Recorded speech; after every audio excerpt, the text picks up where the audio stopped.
এটা বিশেষ বার্তা প্রতিটা বাংলা ভাষাভাষী মানুষ, বিশেষ করে পশ্চিম বাংলার মানুষের উদ্দেশ্য করে।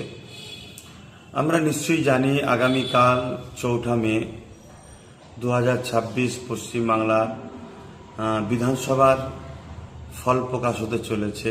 কে জিতবে কে হারবে সবটাই মানুষ যার পক্ষে বেশি রায় দেবে সে জিতবে। তবে আমি মনে করি রাজনীতি এটা একটা উৎসব। যেভাবে ভোট প্রক্রিয়া হলো, নির্বাচন কমিশনার করা হাতে যেভাবে ভোটকে নিয়েছে, কোনো রকম অশান্তি সেভাবে শোনা যায় না তুলনামূলক।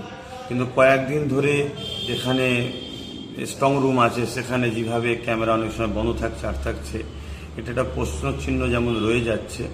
পাশাপাশি আগামীকাল রেজাল্ট যেদিকেই যাক, আমরা মনে করি আমরা সবাই বাঙালি, আমরা পশ্চিমবাংলার মানুষ।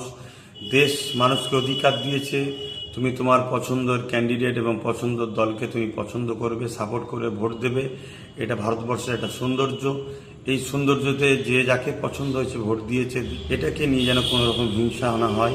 বিশেষ করে আইএসএফ এর পক্ষ থেকে যারা দাঁড়িয়েছেন তাদেরকে উদ্দেশ্য করে বলবো, আমি আশা রাখি এবং মহান স্রষ্টার কাছে দোয়া রাখি আপনারা খুব ভালো রেজাল্ট করবেন, শেষ পর্যন্ত টিকে থাকবেন। তথাকথিত কিছু মিডিয়ার খবর দেখে যেন নিজেদের মধ্যে মতনৈক্য তৈরি করবেন না, বেরিয়ে চলে আসবেন না, শেষ পর্যন্ত থাকবেন। কেন চারিদিকে কান পাতলে যেটা দেখা যাচ্ছে, 15 বছর মানুষ ভোট দিতে পারেনি, ভোট দিতে পেরেছে। এবং নওশাদ সিদ্দিকী যে মানুষের জন্য, দেশের জন্য এবং সংবিধানকে সামনে রেখে যে কাজ করছে, তাতে সর্বশ্রেণী সর্বধর্মের মানুষ নওশাদের উপর একত্র হয়েছে। তাই ব্যাপকভাবে যে ভোটটা পড়েছে, কোনো জায়গায় 92, 95, 98% তাতে আশা রাখা যাচ্ছে। এবং কান পাতলেও শোনা যাচ্ছে যে আইএসএফ যে জায়গায় দিয়েছে খুব ভালো রেজাল্ট করতে চলেছে। তাই আপনারা শেষ পর্যন্ত থাকবেন এবং আশা রাখবো। দুটো কথা আপনাদেরকে বলবো, নিশ্চয়ই আপনারা, আমি সবাই জানি, লক্ষ লক্ষ মানুষ এখন তাদের নাগরিকত্ব ভোটার তালিকা অনিশ্চিত হয়ে আছে। অতএব সেই জায়গায় জয়ের পরে আইএসএফ যারা করছেন, বিশেষ করে তাদের উদ্দেশ্য করে বলছি, সেরকম আনন্দ ফুর্তির মধ্যে আপনারা জড়াবেন না।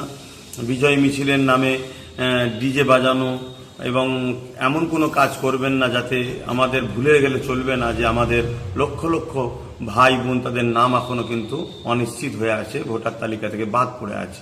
যতক্ষণ না তাদের ভোটার তালিকাতে আমরা আন্দোলন করে, লড়াই করে, আইনি সহযোগিতা নিয়ে তাদেরকে ভোটার তালিকায় নাম নিয়ে আসতে পারছি, ততক্ষণ আমাদের এই কাজ কিন্তু এখনো মাথার উপরে রয়েছে জিম্মা হিসাবে।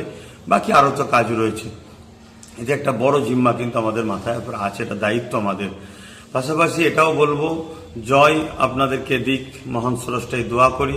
কিন্তু জিতার পরে আপনারা যেন খবরদার, বিগত দিন জানি আপনাদের উপরে 21 পঞ্চায়েত এবং লোকসভায় 21 থেকে শুরু করে 23-এ 24-এ যেভাবে জুলুম অত্যাচার হয়েছে, সেটা খুব ভালোভাবেই জানি। কিন্তু আমরা তো সমাজ পরিবর্তন করতে এসেছি বা এসেছেন, তাই প্রতিশোধ নয়, মানুষকে ভালোবাসা দিন। যারা বিরোধী তাদেরকেও ডেকে নিয়ে তাদেরকেও পাশে নিয়ে তাদেরকেও সহযোগিতা করুন। এটাই হবে দেশের প্রকৃত নাগরিক। আপনাদের দিকে মানুষ তাহলে আরও এগিয়ে আসবে। এই কথাগুলো মাথায় রাখবেন। প্রথম নম্বর কথা, জিতার পরে আনন্দের নামে এমন কিছু করবেন না, যেমন ডিজেটা আমার দেশের আইনেও নিষেধ আছে। এবং এমন কিছু আনন্দ হুল্লোড় করবেন না। আমাদেরকে মাথায় রাখতে হবে, লক্ষ লক্ষ মানুষের যে নাম এখন ভোটার তালিকাতে অনিশ্চিত হয়ে আছে, তারা যেন মনে কষ্ট না পায়, সেটাকেও মাথায় রাখতে হবে। এবং কোনো রকম প্রতিশোধ বা প্রতিহিংসা, কোনো রকম ফিতনাতে জড়াবেন না। জানি আপনাদের উপর অনেক জুলুম করেছে, কিন্তু যে মাফ করে সে মাফকারী কিন্তু অনেক বড় মানুষ হয়, এটাকে মাথায় রাখবেন। আশা রাখছি, আপনাদের জয় কামনা করছি মহান স্রষ্টার কাছে। বিশেষ করে আইএসএফ যেসব জায়গায় দিয়েছে, তাদের আল্লাহ যেন জিতায়, মহান স্রষ্টার অনেক ভালো রেজাল্ট করায়, এই দোয়া করছি। সকলে নিজের কাজ দায়িত্ব নিয়ে পালন করবেন, কোনোভাবে বিচলিত হবেন না, কোনো রকম গুজবে কান দেবেন না, কোনো রকম প্ররোচনায় পা দেবেন না। তথাকথিত গদি মিডিয়া বিগত সময় যেসব করেছে, আর রেজাল্ট বাইর হওয়ার আগে দেখিয়ে দিয়েছে অনেক সিট অমুক আগিয়ে আছে, এরকম কোনো খবরে গুজবে কান দিয়ে নিজেদের মনকে ভেঙে ফেলবেন না। আশা রাখছি আপনারা সুস্থভাবে কাজ করবেন। ভালো থাকেন।